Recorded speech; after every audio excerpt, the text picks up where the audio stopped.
বোন আমার, 12 বছর 15 বছর বয়সে তুমি কেন বিবাহের পূর্বে আরেকজনকে তোমার শরীর ধরতে দাও? আর যুবক ভাই আমার, কি বলিস কি তুই? এই পৃথিবী আর পৃথিবীতে যা আছে এর চেয়ে মূল্যবান হচ্ছে এই মেয়েটা। তো এরকম মূল্যবান একটা জিনিস ওর ধরে ছুঁয়ে তুই ওকে ওর মূল্য কমিয়ে দিবি? এত বড় জুলুম ওর প্রতি তোর! তুই আল্লাহকে ভয় করিস না তাই বলে এতটা কি বলিস তুই? তুই কি কারো গাড়ির গ্লাস ভাঙছিস জীবনে? না। কেন? ওর লস হবে। তুই কি কোনোদিন কোনো মানুষকে ঘুষি দিছিস? না। কারণ তাহলে ও বেচারা কষ্ট পাবে।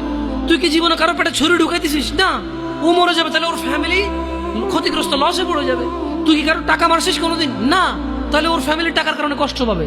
তাহলে তুই কেন তুই এত ছোট ছোট বিষয়গুলো খেয়াল রাখিস যে আরেকজনের লস হবে? তাহলে তুই এই মেয়েটার জীবনটাকে তুই কি করলি?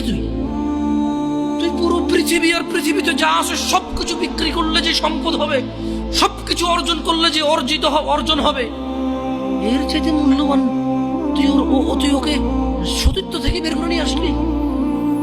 তুই তোর সামান্য ডিজায়ার ফুলফিল করার জন্য, যেটা আল্লাহ তোর জন্য বৈধ করেছে, কবুল বললে তোর বাপের দোষ, আল্লাহর তো দোষ না।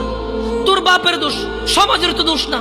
তোর বাপ তোকে বিয়ে করে না ভাই আমার, তোর বাপ মনে করে তুই ছোট, 18 বছর বয়স তোর।